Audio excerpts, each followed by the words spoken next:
So I'm going to make a video about replacing this part on my car. It's got a 1.6 THP engine, and the problem was that it was pulsing on acceleration. So you could hear it through the exhaust note and kind of feel it that it's surging and pulsing, and it didn't have a smooth acceleration. So I'll show you a little clip now of the problem. You can't really hear it very well, but you can kind of hear there's a little bit of pulsing noise coming from the exhaust. Right, I'm in fourth gear, foot all the way down.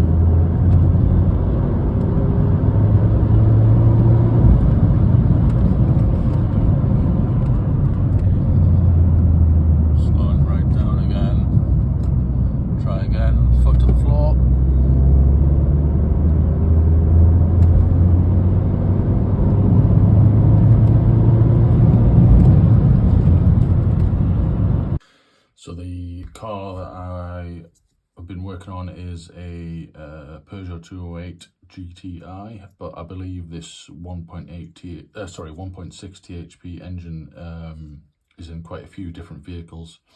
So this problem might occur in various different cars. So when I googled the symptoms, and there was a few forums that said the problem lies with this part, which is a turbocharger pressure converter. So I didn't get an OEM part, but I got this Febi part. This is the part number, and I'll just talk through exactly how I changed this out.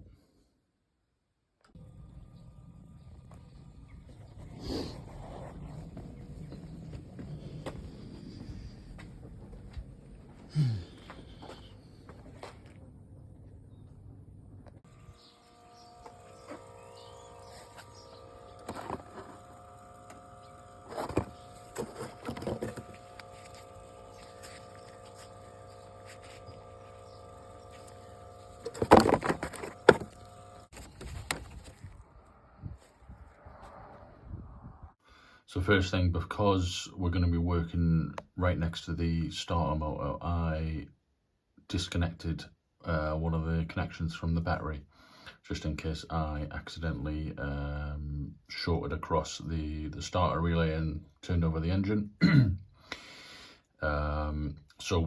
This is located at the back of the engine. So I've got the way I did it was put the car on ramps and lay down on my back, and I'm looking up at the back of the engine, and you can kind of see this. These little hoses are pointing down. This electrical plug is pointing down. So, and this, as my feet are dangling out the front of the car, I can see these hoses and this part sitting there. So it's relatively straightforward to replace, really, but I did have a little bit of difficulty, so I thought I'd make this video to make it a little bit easier for everyone else. So first off, the electrical plug, obviously you can't really see what's going on, so there's a little tab that you've got to press, and then you can pull it out. I found it easier to use some pliers to press the little tab and then pull it out. What I did do was, while I was trying to figure this out, I went in the engine bay and found a one that was exactly the same, and then, you know, practiced, so I knew how to press the tab and pull it out. Once the electrical plug's out, there's the hoses, so it's pretty straightforward, really. But obviously if you pull it,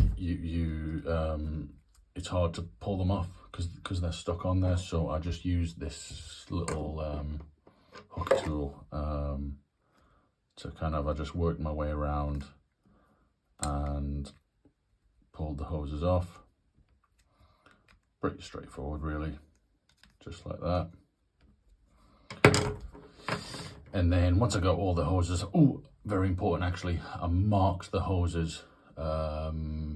So we've got one small one and two larger ones. So obviously the small one's easy, but the two larger ones, the first larger one that I took off, I marked it with a paint pen, and then on my spare unit I marked a little white dot to say, you know, where the white hose goes, so we don't want to mix these two hoses up.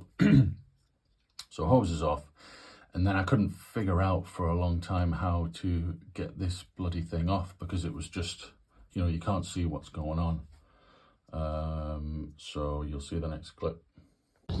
Right, I've finally got this out. So, because I'm lying looking from underneath, all I can see is this.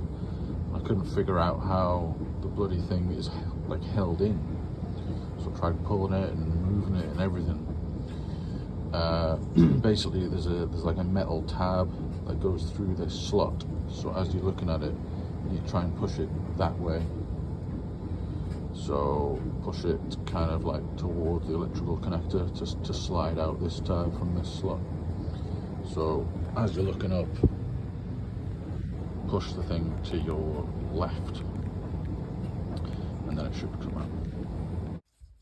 So yeah, that was the hard part, getting it out. Figured out how to get it out, then got it out, and then getting the new one in was pretty annoying because you can't see what's going on. So what I did was got a screwdriver and like opened it up as much as I could, and then just basically felt around to try and eventually line up the slot and get it in, and then just connect up the hoses. Obviously make sure you've got the right one the right way around, and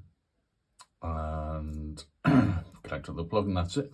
So the only tools I used were hooky tool,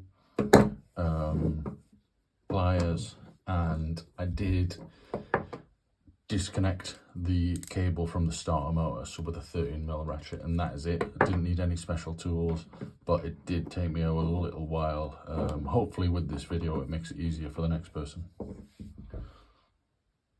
And yeah, I've took it on a few test drives now and it seems to have fixed the problem. So I hope this helps other people in the same situation as me.